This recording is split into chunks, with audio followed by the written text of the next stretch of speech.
자, 우리 구역 성경 공부 시작하겠습니다. 25가 순종에 대한 축복과 불순종에 대한 징벌이죠. 두 번째 시간인데요. 우리 지난 시간에 순종에 대한 축복 부분을 이렇게 공부했습니다.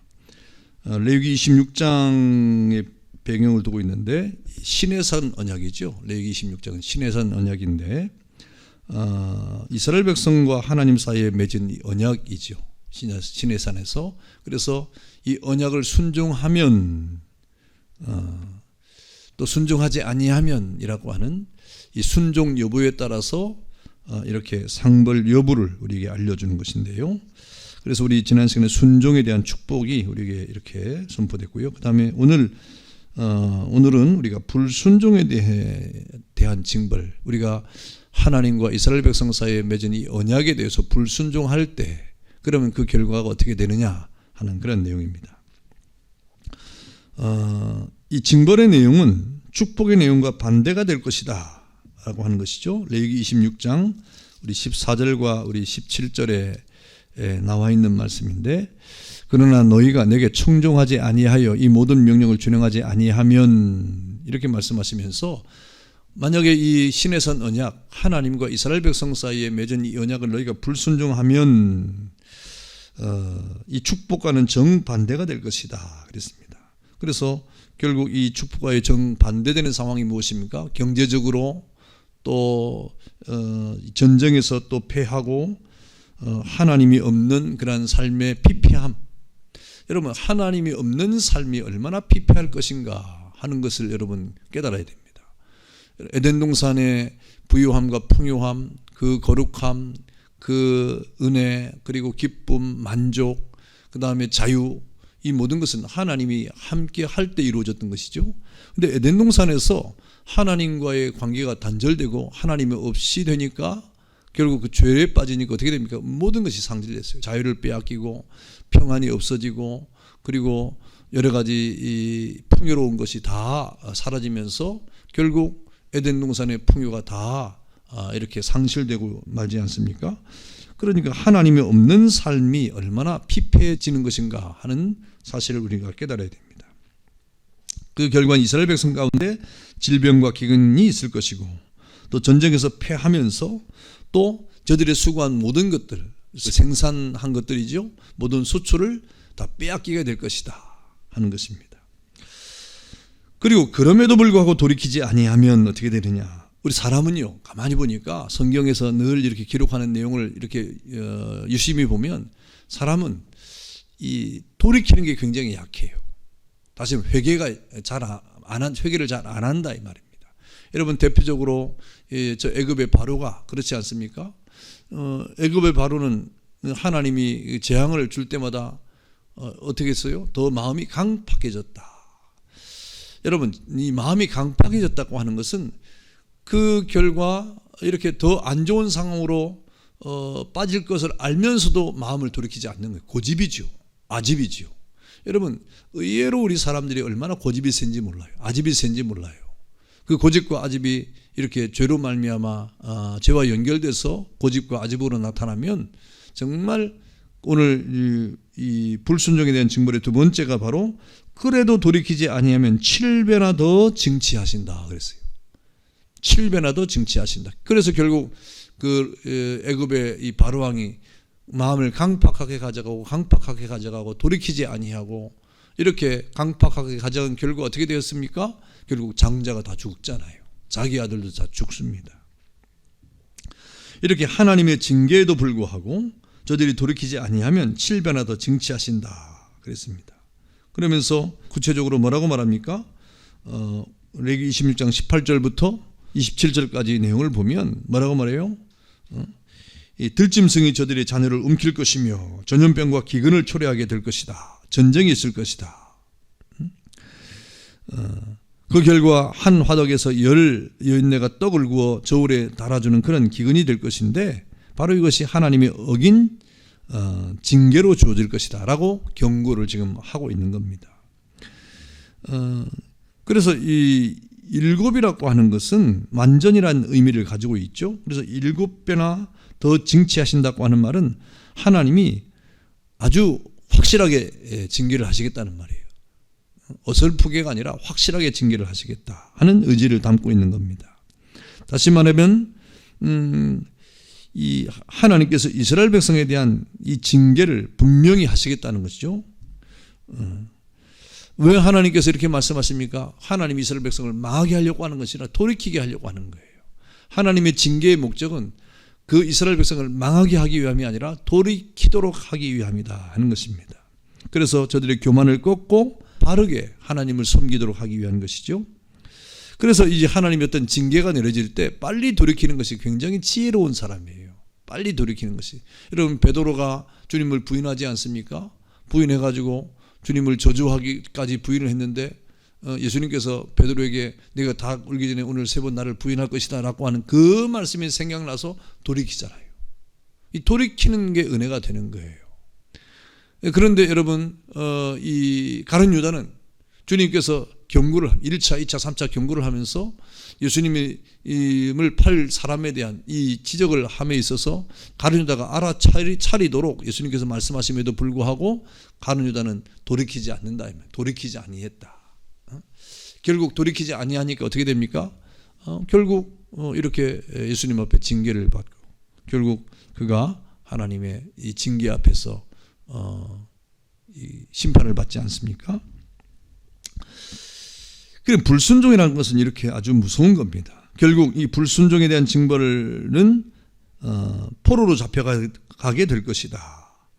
오늘 26장 28절과 39절에 보니까 언약을 어긴 것에 대한 하나님의 형벌은 그대로 이스라엘 백성들에게 이루어지게 되는 거죠. 그 이루어짐이 무엇입니까? 이제는 뭐 빼앗기는 것도 그렇고 또 전쟁이 나서 또 이렇게 초토화되는 것도 마찬가지고 또 여러 가지 이 불행이 오는 것도 마찬가지지만 결과적으로 포로로 잡혀가게 될 것이다. 나라가 망한다 이 말이면 나라가.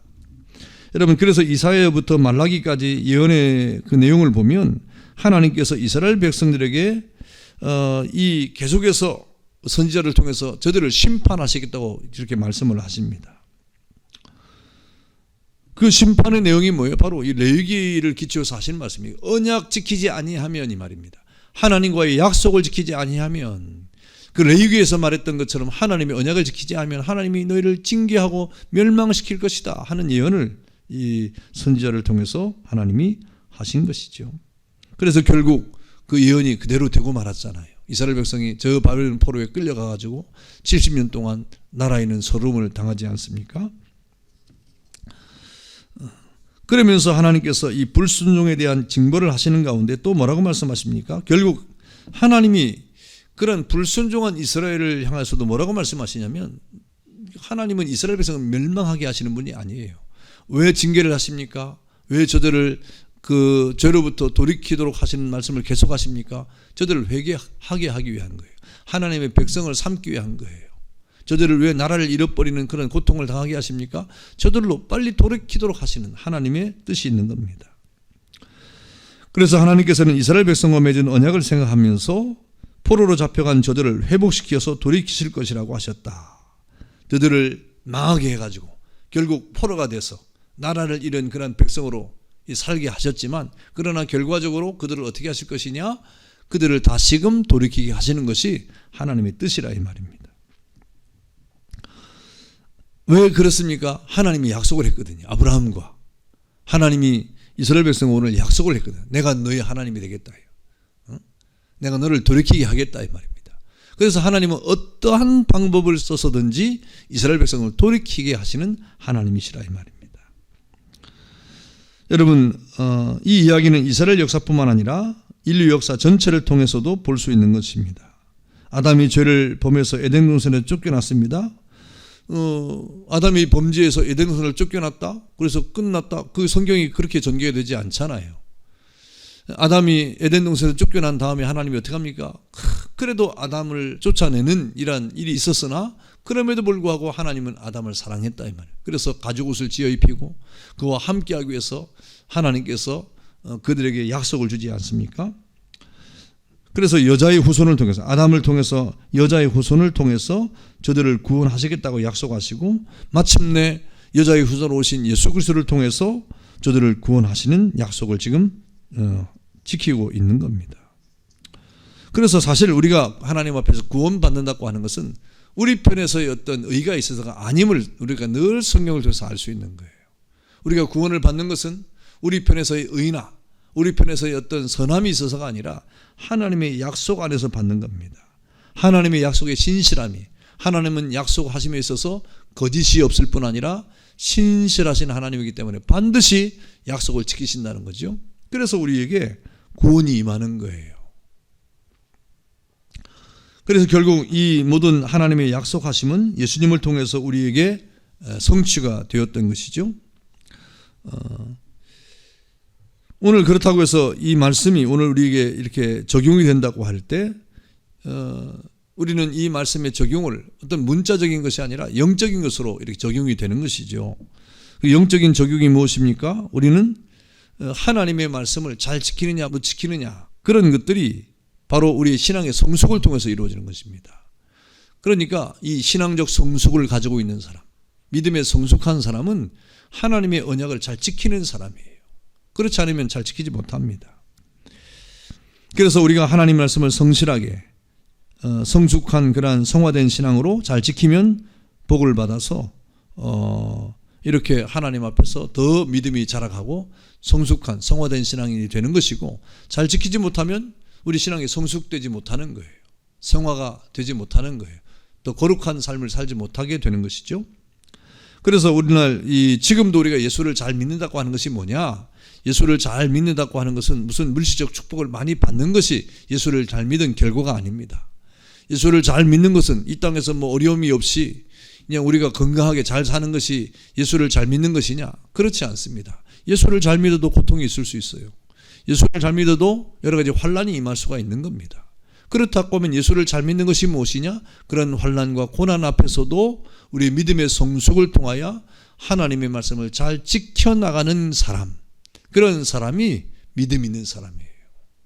그래서 이 세상에 뭐 물질적 유무에 관계없이, 건강 유무에 관계없이, 뭐 사회적 지위에 관계없이, 고하에 관계없이 우리가 이 땅에서 우리의 어떤 상황과 처지 속에서도 주의 말씀을 지키는 성숙한 신앙이 있는 사람, 그런 사람이 믿음이 좋은 사람이지요. 그래서 이 신약시대의 사도 바울이나 예수님의 제자들이야말로 우리가 생각할 때 예수를 잘 믿는 사람이죠. 만약에 뭐 물질적으로 풍요한 것이나 건강한 것이나 환난이 없는 것이 예수를 잘 믿고 성숙한 그런 믿음이라고 하면, 뭐 사도 바울은 맨날 고난만 당하고 마지막에 순교를 했는데 그런 믿음이 없는 사람입니까? 그렇지 않잖아요. 그러니까 믿음의 세계라고 하는 것은 영적인 거예요. 믿음의 세계라고 하는 것은 영적인 것입니다. 영적으로 우리가 하나님과의 관계에서 얼마나 성화되어 가느냐, 이게 제일 중요한 겁니다. 하나님과의 관계 속에서 우리가 영적으로 얼마나 많은 성화적 삶을 살아가느냐, 이게 아주 중요한 것이죠. 그래서 주님이 이 땅에 오셔서 마지막 재림하실 때 무엇을 보십니까? 우리 마음의 중심을 보시고 우리가 이 땅을 살아갈 동안에 성화적 삶을 얼마나 살아가느냐 하는, 여기에 초점이 되어 있는 것입니다. 그래서 여러분, 영적인 복을 받은 사람은 성도다운 삶을 살아가는 거예요.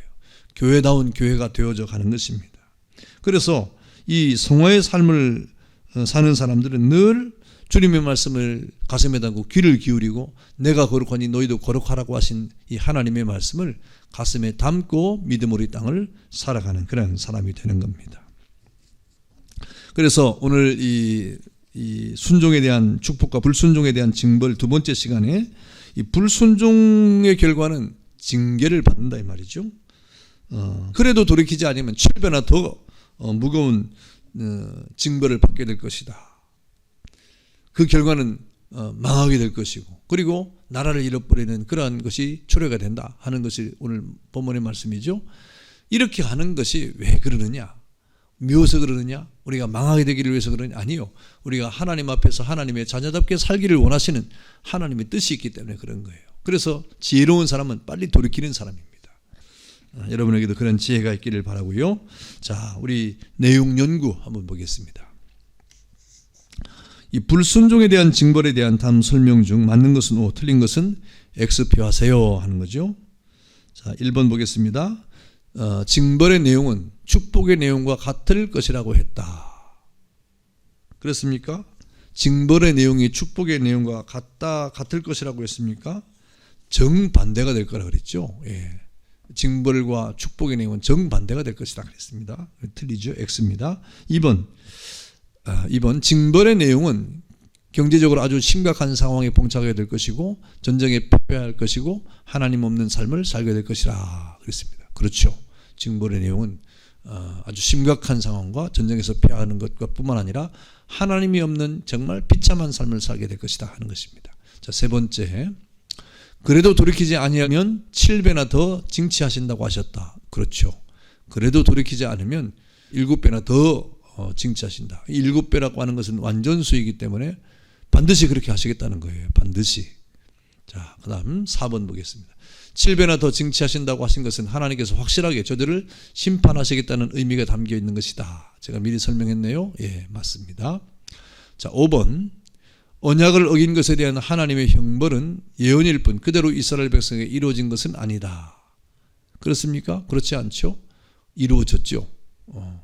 그 예언은 예언대로 반드시 이루어졌습니다. 예. 하나님이 하신 말씀은 이루어지지 않은 것이 없죠. 다 이루어졌습니다. 그 다음 6번 이 이야기는 이스라엘 역사뿐 아니라 인류 역사 전체를 볼 때도 계속되는 패턴임을 알 수 있다. 예, 그렇습니다. 이건 이스라엘 역사에 국한된 것이 아니라 지금 우리에게도 똑같이 적용되는 그런 일이 되는 것이죠. 예, 그 다음 우리 토론과 적용 보겠습니다. 우리 지난주와 똑같은 질문을 던져봅니다. 내가 거룩하니 너희도 거룩하라고 하신 하나님의 말씀을 따라 성도다운 성화의 삶을 살아가고 있는지 점검해보자 그랬습니다. 여러분, 하나님께서 우리에게 거룩을 요구하시는 것은 하나님의 자녀답게 살라고 하는 거예요. 교회다운 교회가 되도록 우리에게 요구하시는 것입니다. 그것이 이제 성화의 삶인데 이 성화의 삶은 그냥 되지 않습니다. 우리가 하나님 말씀을 지키려고 애를 쓰고 노력하고 그 하나님의 말씀을 따라 살려고 할 때 찾아오는 것이 바로 성화적 삶인데 그때 우리는 거룩한 하나님의 자녀로 이 땅을 살아가게 될 것입니다. 우리 자신을 스스로 돌아보고 점검하는 그런 은혜가 있기를 바랍니다. 감사합니다.